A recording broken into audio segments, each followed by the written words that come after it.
नगेन्द्रहाराय त्रिलोचनाय भस्मांगरागाय महेश्वराय नित्याय शुद्धाय दिगंबराय तस्मै नकाराय नमः शिवाय। नमस्कार, मेरा नाम है मनीष और आज हम इस वीडियो में यात्रा कर रहे हैं बाबा श्री केदारनाथ का। ये यात्रा पे जाने के लिए आप अलग अलग माध्यम को ले सकते हैं, पर हमने चूज किया है वो है मोटरसाइकिल हीरो एक्सपल्स 200। तो सबसे पहले बात करते हैं कि आप बाबा केदारनाथ की नगरी पहुंच कैसे सकते हैं। अगर आप दिल्ली से जाते हैं तो आप हरिद्वार और ऋषिकेश पहुंचिए और वहां से आगे आप सोनप्रयाग तक जाएं। सोनप्रयाग से गौरीकुंड और गौरीकुंड से बाबा केदारनाथ। आप सोनप्रयाग तक अलग अलग माध्यम से जा सकते हैं। अगर आप बाई ट्रेन जाना चाहते हैं दिल्ली से तो ऋषिकेश या हरिद्वार पहुंचिए, वहां से बस, बाइक और टैक्सी, ये तीन चीज़ लेके जा सकते हैं। अगर आपकी इच्छा हो तो पैदल और साइकिल से भी जा सकते हैं। अगर आप फ्लाइट से जाना चाहते हैं तो आप सबसे पहले पहुंचे देहरादून, वहां से फ़्लाइट छोड़ के आप बस से ऋषिकेश और ऋषिकेश से आगे आप माध्यम ले सकते हैं।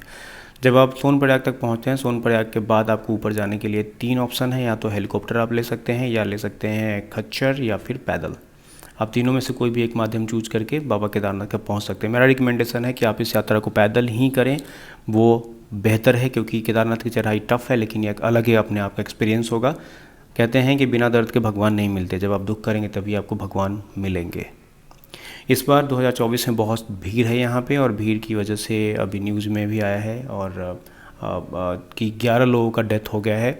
एक दिन में 6 लोगों का डेथ हो गया है। तो मैं रिकमेंड करूँगा कि थोड़ा डिले कर लीजिए, उसके बाद आप यहाँ पे जाइए, आप अच्छे से एंजॉय कर पाएंगे। केदारनाथ से आते हैं तो 3 दिन का समय ज़रूर आप लीजिए, ताकि आप ठीक से इस जगह को फील कर सकें, आप महसूस कर सकें कि जगह है क्या। सच में यहाँ से स्वर्ग से हवा आती है, और यहाँ पे वही आते हैं जिन्हें बाबा बुलाते हैं। बाबा केदारनाथ धाम के बारे में कोई एक्चुअल इन्फॉर्मेशन नहीं है कि ये मंदिर कब किसने कैसे बनवाया, पर ऐसा माना जाता है कि पांडवों ने इस मंदिर को बनवाया था। पांडव अपने पापों की मुक्ति पाने के लिए जब भगवान शिव के पास पहुंचा तो सब भगवान शिव दुखी थे और उन्हें दर्शन नहीं देना चाहते थे। इसलिए भीम 2 पहाड़ों के बीच पैर रख के खड़ा हो गया। बाबा नंदी रूप में थे और वो पैरों के बीच से जाना नहीं चाहते थे।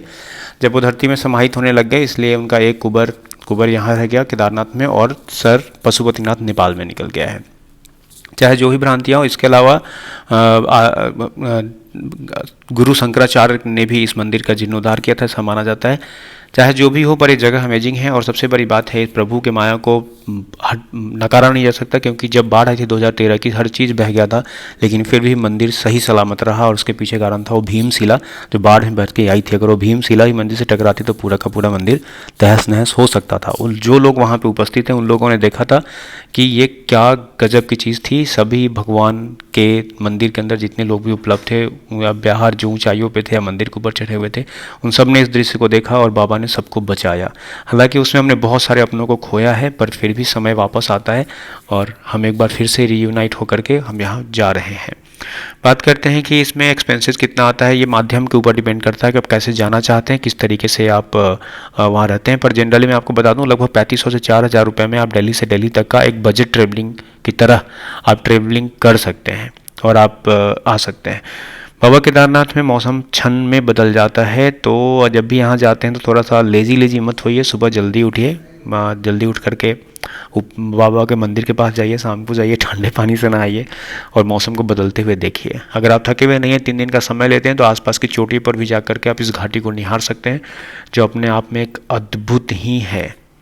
बात करते हैं बाइक। जब आप बहुत सारा ट्रैफिक होता है तो बाइक अपना एक अलग ही फ़ायदा है। बाइक से आप ट्रैफिक में जाम में फंसते नहीं हैं और आसानी से जा सकते हैं। बाबा केदारनाथ में जाने के लिए पहले आपको पंजीकरण कराना पड़ता है। पंजीकरण के लिए ऑनलाइन प्लस ऑफलाइन दोनों होता है।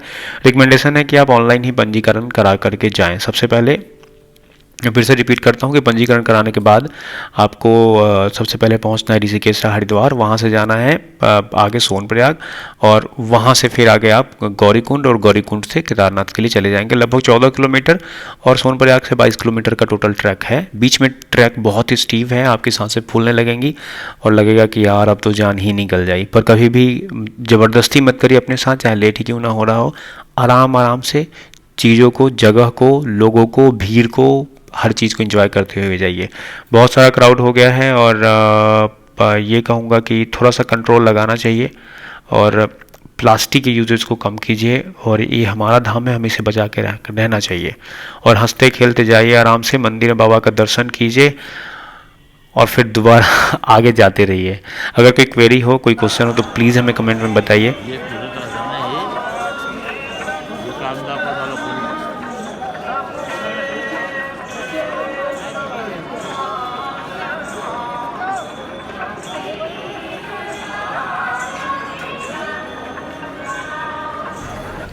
5 केदार और 12 ज्योतिर्लिंगों में एक का दर्शन करने के लिए हमने बाइक ली थी। बाइक से ऋषिकेश से हमने बाइक रेंटल करा था, हीरो एक्सपल्स 200।